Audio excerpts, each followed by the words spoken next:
New tonight, the State Department responding to our story about the huge passport backlog. Those delays cost a Houston family thousands of dollars. Grace White joining us now here in the studio. Grace, what have you heard? Well, Ron, Mia, I asked the State Department specific questions because we've heard the same thing from a lot of you. Clearly, there's a huge backlog on passport applications, and late this afternoon, the State Department gave me some answers. Let's first talk about the demand. I wanted to know, how bad is it? Right now, they're seeing twice as many people applying for passports as they did last year. That's about 400,000 applications a week. This year, they expect to top the previous record-setting year in 2017. So what does that mean for you? It's 10 to 13 weeks for normal processing and 7 to 9 weeks for expedited processing. But here's where it gets tricky.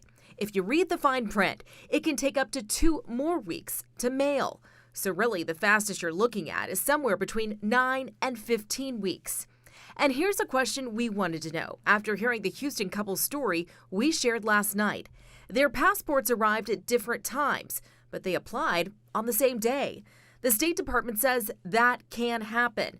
Applications are vetted through 26 agencies, and each one has different processing times. So just because you apply at the same time doesn't mean they will arrive together in your mailbox. All right, Grace, so what happens to people who paid a bunch of money for expedited passports and the government misses the deadline? Well, I asked the State Department if they do refunds, and they told me yes, they do. But keep in mind, they will only refund you the $60 fee you paid to expedite it, not the entire thing. So just the $60 there. We have all the information for you on KHOU.com. All right, thank you so much, Grace.